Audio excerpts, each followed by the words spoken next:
Estás escuchando un podcast de La Nación Audio. A continuación, Sofía Diamante charla con los fundadores de las marcas nacionales más emblemáticas en Hecho en la Argentina.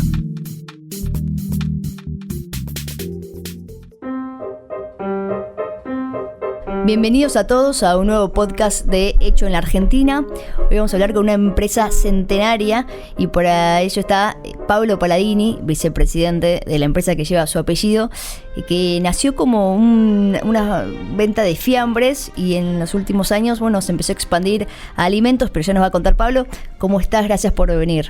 Bueno, muchas gracias a vos por la invitación. Contanos un poco, la empresa nace en 1923 en Villa Diego, en Santa Fe, ¿es así? Así es, nace en 1923 con esa llegada de los inmigrantes italianos. Mi abuelo venía de Lucca, una región, sigue siendo una pequeña ciudad en la Toscana, en un pueblito pegado que se llama San Pietro Vico. Y bueno, en esa llegada vinieron con esas ganas de un nuevo mundo, una nueva forma de expandirse, de crecer, con todas las crisis que venían atravesando en Europa en ese momento. Y nace en un pueblo, también es un pueblito, en ese momento era un páramo. Rosario era una ciudad pequeña y esto estaba casi pegado a Rosario, hasta 15 kilómetros, pero en ese momento era atravesar campos y caminos de tierra. Y nace con esas ganas de traer esas recetas de Italia, de esos salames, bondiolas, morcillas que se producían solamente en el invierno porque no había energía eléctrica. Entonces se llamaban, en ese momento se decían las facturas que se hacían en el campo, porque esa zona era un descampado. Y bueno, esa receta artesanal fue transmitiéndose no había marketing en esa época, y era el boca en boca, y gustó muchísimo sus salames. Y bueno, mi abuelo muere muy joven, a los 40 años, y en ese momento, junto con un primo, Bruno, la que realmente tomó las riendas de eso fue mi abuela.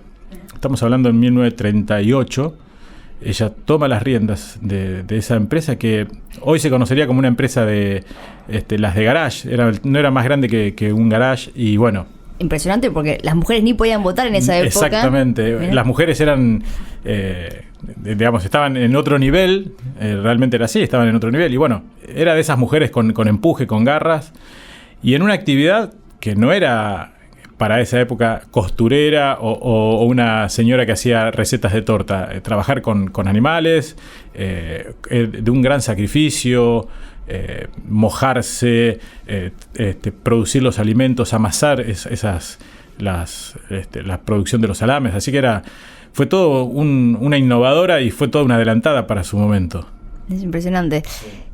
¿Cómo va naciendo la empresa? Porque empieza con fiambres, pero también se va diversificando. ¿Eso es ya en la época que ella toma las riendas o cuando se incorporan los hijos? No, los hijos se incorporan mis tíos, que nosotros cariñosamente le decimos los 4 viejos, que para nosotros son 4 titanes, ¿no? Rodolfo, Juan Pablo, Tilo y Roberto, que es mi papá. Los 4 ya están fallecidos, pero bueno, en ese momento había mucha diferencia de edad. Mi papá era muy chico, mi papá casi no tenía recuerdos de su padre. Entonces, cuando yo hablaba con mi papá, y era quizás más lo que él imaginaba que lo que él fue construyendo con el tiempo, que lo que realmente él sentía por su padre, por lo que había vivido con su padre. Y bueno, mis tíos empezaron a incursionar junto con mi abuela en esa producción de esos salames caseros, que eran con un perfume que inundaban el lugar. Y perdón, bueno, sí. Tu abuela queda viuda a cargo de la empresa y con 4 chicos. Exactamente. Una heroína. Es totalmente. Y bueno, de vuelta empezaron a incursionar mis tíos en la actividad, y ellos tomaron las riendas de ese pequeño, una micropyme era en ese momento. Y bueno, con mucho esfuerzo, muchísimo esfuerzo y sacrificio, fueron creciendo y fueron tomando conocimiento en el lugar, y tuvimos una gran expansión en la década del 60, con la nueva planta, que era una planta también muy pequeña, y donde estamos actualmente en el predio nuestro, que es un predio de 50 hectáreas. Hoy tenemos más de 50.000 metros cubiertos de plantas, son 7 plantas industriales. Creo que ninguno de ellos imaginó que esto iba a llegar a ese lugar. Sí, tenían una proyección de crecimiento muy grande, pero jamás imaginaron que ese pequeño garage se convertiría en el mayor productor de carne de la Argentina. Es impresionante. Ahora, decís, en los 60 se empezaron a expandir fuertemente. Yo leí que recién en 1980 llegan a Buenos Aires, un país que siempre decimos está todo en el centro. Bueno, Buenos Aires fue toda una aventura, sigue siendo una aventura hoy Buenos Aires, porque es un mercado sumamente competitivo, es un mercado muy grande, donde todos queremos estar presentes, todos los fabricantes, los productores de alimentos queremos estar presentes. La densidad geográfica así lo requiere. Y en ese momento Buenos Aires fue un hito para ellos. Lograr tener una sucursal en la provincia de Buenos Aires, muy pegado, estamos en Martínez actualmente. Y bueno, el mayor hito para ellos fue en la década del 90 poder haber puesto, por ejemplo, un cartel de Paladini en la 9 de julio. Entonces, para ellos fue consagrarse campeones en ese momento, por haber llegado a poder poner un cartel de Paladini en la 9 de julio. Durante mucho tiempo estuvimos presentes ahí en 9 de julio. ¿Cómo impactaron las crisis económicas? Porque hablás de los 90 y creo que haber leído que ahí tuvieron que competir también con productos que venían del exterior, era bastante competitivo, pero antes también tuvieron que pasar la hiperinflación, tuvieron que pasar la guerra de Malvinas también, no sé ahí cómo les afectó en ese caso. En ese momento la guerra de Malvinas fue también la triste guerra de Malvinas, porque fue un acto de que ya todos sabemos lo que pasó en ese momento, y nosotros creíamos que era yo era muy pequeño, ¿no? Pero lo que yo hablaba con mi padre, él consideraba que era un acto de locura haber encarado una guerra de esas características con una potencia como era Inglaterra. Pero bueno, eso nos generó problemas en ese momento ya de importación. Se cerraron las importaciones, no nos vendían insumos importados que necesitábamos nosotros para la producción. Entonces fue complicado poder seguir produciendo. Después vino la vuelta de la democracia, que se festejó, para todos fue un comienzo, un aire nuevo.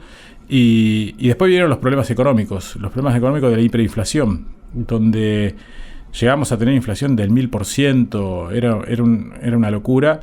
Y había que estar muy tranquilos y muy pensantes en la situación que estábamos viviendo, porque no sabías cómo iban a reaccionar los precios de los insumos que uno compraba en el mercado. Era un movimiento constante. Me acuerdo que yo era chico también, y había plazos fijos de un día, es decir, por la tasa de interés que se pagaba. Y bueno, eso también esas crisis, yo creo que cuando uno las sobrepasa también te fortalecen en algún punto y te dan la posibilidad de ir mirando a futuro. Después vino la década del 90, que también tuvimos hiperinflación al principio de los 90, y un plan económico que era el plan de Cavallo, que era el famoso 1 a 1, que también trajo problemas para la industria local. ¿Por qué? Porque se producía a un costo, a dólar, y teníamos una competencia de productos importados a precios más bajos que los nuestros. Y también tuvimos que adaptarnos como compañía. En ese momento alquilamos una planta en Brasil, donde producíamos la faena de poste de cerdo e importábamos nosotros los cortes a la Argentina, que era también una forma de poder blindarnos ante un tipo de cambio que no era competitivo para la industria. Fundamentalmente los insumos que nosotros traíamos de afuera eran de Europa y de Estados Unidos, pero de Europa principalmente, y también nos sirvió para poder colocar la mejor tecnología que había en ese momento. Es decir, como nos perjudicaba para la competencia de productos, también nos sirvió muchísimo a nosotros en ese momento para la importación de máquinas, que trajimos las últimas tecnologías a precios muy competitivos. Pero también en la década del 90 generó, yo creo que algunos tienen una imagen todavía algo poética de los 90, pero la década del 90 generó muchas pérdidas de empresas locales, por lo que te estoy diciendo. Si no estabas muy formado y sólido a nivel financiero y económico, te llevaba puesto la importación de productos. Llegamos a importar yogures a la Argentina, leche, donde acá la producción de eso es lo que sobra. Y bueno, muchas pymes perdieron en los 90 y se vieron muy perjudicadas por esas crisis que generó durante casi una década, fueron la situación del famoso 1 a 1. En los últimos años vimos que empezó a haber una diversificación de los productos. Por ejemplo, empezaron a lanzar milanesas de soja, papas congeladas, pastas. otro tipo de producto, ya no solo concentrado en fiambres y por ahí a producto frigorífico. ¿A qué se debe esa expansión? ¿Qué proyectan? Nosotros veíamos en ese momento que lo que nosotros hicimos el rombo de Paladini tenía una fuerza para poder incluir en ese paraguas del rombo todo tipo de productos. Nosotros, el objetivo nuestro era convertirnos en una empresa de alimento. En la década, en el año 2008 empezamos a trabajar en un plan estratégico, ampliamos la planta y vimos que podíamos incluir mucho más productos de los que teníamos actualmente, que eran solamente cárnicos. La incursión de quesos fue primero, con mucho éxito. El rombo se bancaba tener quesos, el rombo se bancaba tener productos derivados como por ejemplo de harina. Hoy tenemos tapas de empanadas, discos, tenemos, como dijiste vos, milanesa de soja, que es un producto que es muy aceptado por el público. Y también vamos marcando dentro de la empresa las necesidades de los consumidores. Los consumidores hoy requieren otro tipo de productos de practicidad, como puede ser un medallón de pollo que viene prefrito. Ese es un producto que es de una practicidad para todos los que estamos en nuestra casa, que lo podemos hacer en 5 o 6 minutos, tenés un producto ya listo para consumir. Entonces, vemos que las necesidades del consumidor están dadas fundamentalmente por la practicidad y por la necesidad de tener productos en forma inmediata, un plato de comida en forma inmediata. Y también por ahí una tendencia de mayor veganismo. Sí, eso hay una clara... Nosotros sabemos que no es una moda, sino que es una tendencia firme, y también estamos mirando eso con mucha atención. En el caso nuestro tenemos, por ejemplo, una milanesa que es, una hamburguesa que es de vegetales, que es vegana, para consumo vegano. Y vemos también que hay que incursionar en otros productos, pero todo eso requiere inversión, todo eso requiere estudios de mercado y la aceptación también después del consumidor. Entonces trabajamos también en todo lo que es el desarrollo. Nosotros tenemos una gerencia de investigación y desarrollo que es muy fuerte, con una constante investigación en las necesidades de los consumidores a través del área de marketing. Vamos haciendo estudios de mercado y así nos vamos nutriendo de las necesidades de los consumidores. Hoy Paladini está presente en todo el país. Paladini está presente en todo el país. Tenemos 9 sucursales distribuidas en puntos estratégicos del país, en distintas provincias. Somos el mayor productor de cerdos de la Argentina. Contamos con 12.000 madres y tenemos siempre planes de inversión y de expansión. Este año vamos a invertir arriba de los $8 millones en la parte productiva y también hoy estamos festejando los 100 años. Digo hoy porque arrancan los 100 años de Paladini, que se cumplen en agosto, los 100 años. Y bueno, todo eso también requiere inversiones en marketing, en desarrollo de productos, quizás solamente por estos 100 años. Ahora, no hay muchas empresas argentinas que cumplan 100 años. Debe ser por las crisis económicas. Pero ¿cuál es ahí el secreto, la fórmula? ¿Cómo lo lograron? Yo creo que no hay secretos, ¿sí? Yo creo que hay que trabajar y dedicarle mucho a esto. Sin dudas que a veces las crisis económicas pegan y pegan muy fuerte. A todos nos afecta la crisis económica. Hoy la inflación disparada de la Argentina también nos está afectando a todos como consumidores, como gente de pie. Y más que un secreto es trabajar sobre la calidad en el caso nuestro. Nosotros tenemos un objetivo claro, la calidad no se negocia. Tenemos un laboratorio que realiza 35.000 análisis de productos por año. Eso lleva a también una inversión muy fuerte. Y a veces el producto, como digo yo, en la góndola no habla y vos decís, ¿por qué es un poco más caro? Bueno, porque hay un montón de cosas atrás que requieren la inocuidad, la calidad del producto, que otro producto quizás no lo tiene o no cumple con esos estándares que tenemos nosotros. Nosotros tenemos certificaciones de norma ISO, HACCP, es decir, hay muchos controles. Tenemos importantes empresas que nos auditan a nosotros, que somos proveedores de ello, cadenas de hamburguesa, de sándwich, que son todas muy conocidas, y bueno, tenemos auditoría de ellos y siempre pasamos las auditorías con notas excelentes, y eso también nos enorgullece porque no es solamente el cumplir con los estándares que pide hoy SENASA en el caso nuestro, sino es superarnos en eso, y parte del secreto es que somos una empresa 100% familiar. Los capitales de la empresa están en manos de descendientes de quien te contara en su momento. Entonces eso nos da la posibilidad de entendernos y, como toda familia grande, con sus cosas con sus días de reuniones y con reuniones que salen bien y otras que no salen tan bien, pero siempre tenemos el objetivo en claro que buscamos lo mejor para la empresa. Sí, ¿cómo es trabajar con hermanos, sobrinos, no sé, primos? Primos, hermanos. Es muy lindo porque muchas veces te entendés con la mirada. Tiene esa cuestión de que, como todos, si tenemos o un papá o una mamá, te entendés con la mirada, o con un hermano te entendés con la mirada. Entonces, se disfruta mucho y también se discute mucho, porque está dada la confianza para discutir mucho. Entonces, eso te da la posibilidad de, una discusión fuerte y después se vuelve para atrás y, vamos a hacer esto, dale, vamos a hacerlo. Y ya con la mirada te entendés y encontrás la confianza en esa mirada de la persona que tenés al lado, que la conocés adentro de la organización y fuera de la organización. Entonces, conocerse es muy importante. Yo creo que la clave es saber escuchar y saber entender y muchas veces comprender la posición del otro.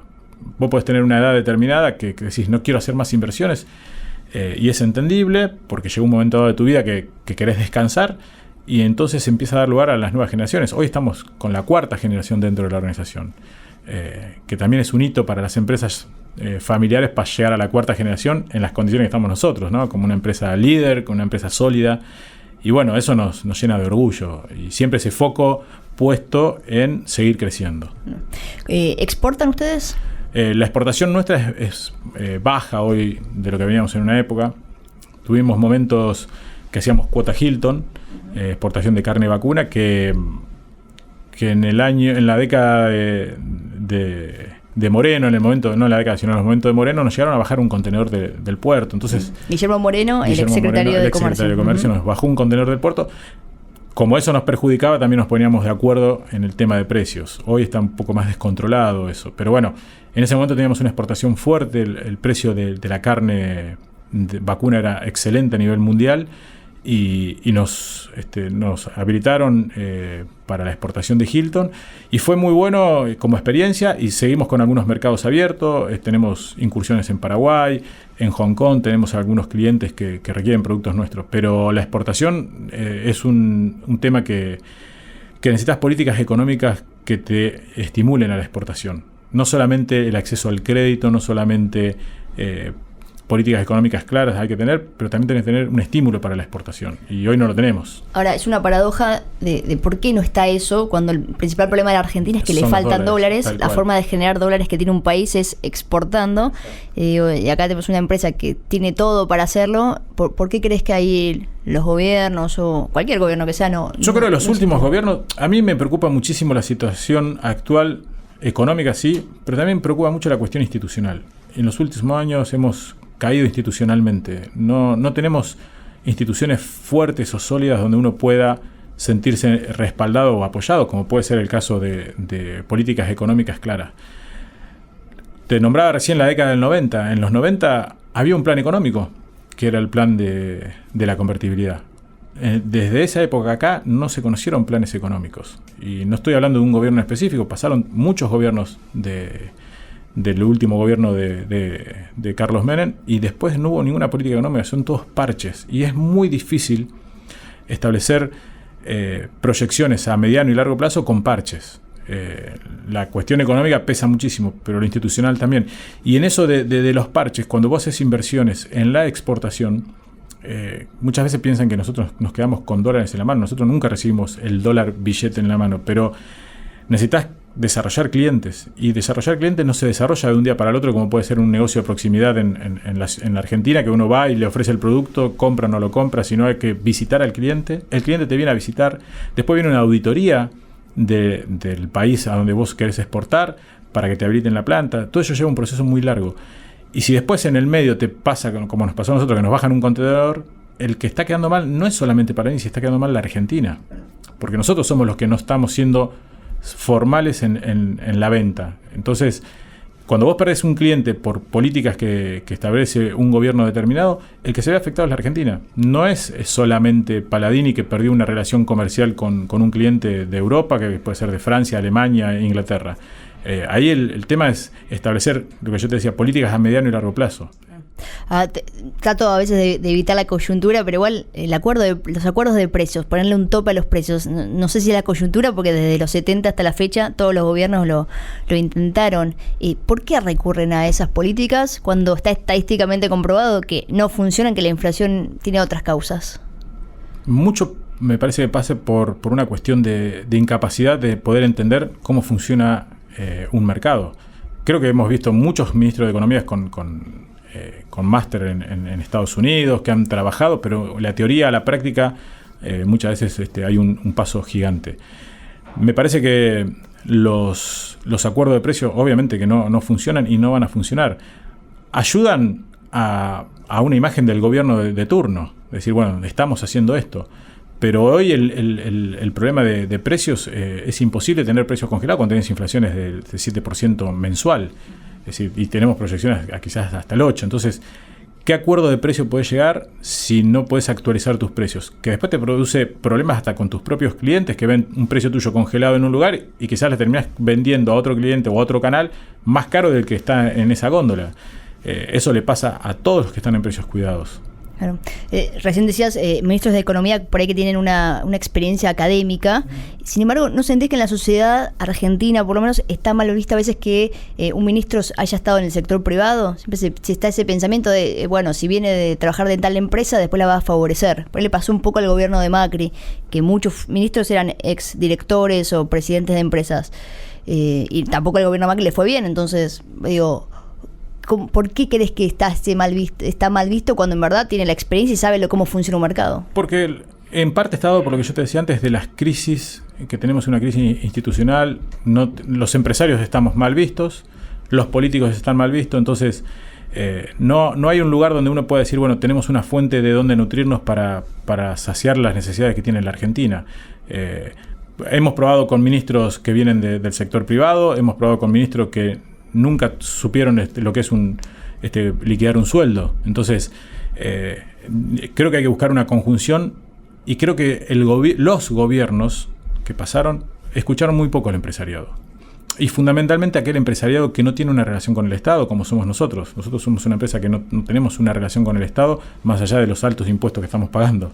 Pero no hay una relación... Sí, son proveedores del Estado. No somos proveedores del Estado, no tenemos concesiones. Entonces, esas son las cosas que necesitan escuchar. Necesitan escuchar a la industria que compite en canales puros. Nosotros competimos y si el producto no se vende es un problema nuestro y si el producto tenemos que hacer una oferta la hacemos nosotros. Entonces cuando el gobierno empiece a escuchar a las industrias que competimos todos los días en la Argentina, seguramente nos va a ir mucho mejor. Claro, el sueño sería que el político lo llame y le diga, a ver, ¿ustedes qué necesitan para exportar? ¿Cómo los puedo ayudar? Algo de ese Yo estilo. tengo más de 20 años en la organización y jamás nos llamaron para ofrecernos algún tipo de diálogo de esas características. Y somos una empresa referente a nivel nacional y obviamente en la provincia de Santa Fe somos de las empresas más importantes. Y ningún gobernador o ministro de la producción nos ha llamado o nos ha convocado ni siquiera para escucharnos. Nosotros tenemos que ir a buscar el diálogo. Y creo que esto tiene que ser un ida y vuelta. Cuando por ahí algunos políticos nuevos dicen las castas, creo que en algún punto hay algo de eso. Creo que yo tengo amigos que han incursionado, que venían del sector privado, incursionan en la política y parecería que te sacan el chip y te ponen otro, ¿viste? Porque como que te blindás a un montón de cosas que no querés escuchar más. Claro. ¿En algún momento pensaste vos ir a la política? Sí, lo pensé, hasta hace poco lo seguía pensando y creo que necesitamos gente con sangre nueva que no venga del sector político y que tiene mucho para aportar. No hablo solamente, no estoy hablando de mí, sino hablo de muchos privados que tienen inquietudes y la necesidad de mejorar. Porque podemos ser una empresa muy exitosa, pero si estamos en una provincia o en una ciudad como Rosario, donde tenemos una tasa de homicidios del doble de la media nacional, estamos en un lugar que no estamos tranquilos. Una empresa no puede ser exitosa si el gobierno no es exitoso. Bueno, Palladini cumple 100 años, tienen casi 4.000 empleados. Nosotros tenemos 2.400 empleados en forma directa y tenemos casi 5.000 en forma indirecta. Entonces es una responsabilidad todos los días. A veces nosotros decimos que tenemos que tener un grado de locura para emprender todos los días una empresa de esas características, pero por todo lo que venimos hablando, ¿no? Las necesidades de saber cómo va a amanecer el país, y dónde vamos a incursionar, en qué mercados vamos a trabajar, qué canales tenemos que revisar. Y bueno, todo es una cosa de todos los días, pero bueno, nos llena de orgullo tener la gente que tenemos. Trabajamos muchísimo en la gente. Yo digo que una empresa cualquier empresa, ¿no? Sin su gente, en el caso nuestro somos un montón de fierros doblados que no tienen ninguna función. La gente es la que hace la cosa, no solamente la maquinaria, que es importantísima tener las últimas tecnologías, pero sin la gente adecuada no se llega a ningún lado. Interesante. Lo último te pregunto, que me pareció increíble, ¿abrieron locales paladar que venden ahí las picadas preparadas? Tenemos locales de venta al público en forma directa. Claro, porque todo lo del resto es después con distribuidora. Exacto. Nosotros trabajamos con todos los canales comerciales que hay en la Argentina, pero esos locales son una publicidad de todo los productos que nosotros ofrecemos. Es una forma de llegar al consumidor con precios muy buenos, pero fundamentalmente está dado por mostrar el abanico de productos que tiene Palladini. Ese es el objetivo número 1 para nosotros de estos locales de venta directa. Bueno, Pablo, feliz año, 100 años. Y bueno, muchísimas gracias por estar acá. No, muchas gracias a vos. Hasta luego.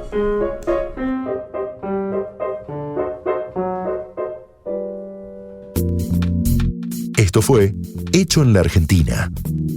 Escucha todo el contenido de La Nación Audio en www.lanacion.com.ar/podcast. Súmate para no perderte ningún episodio. Estamos en Spotify, Apple Podcast, Google Podcast y en tu reproductor de podcast favorito.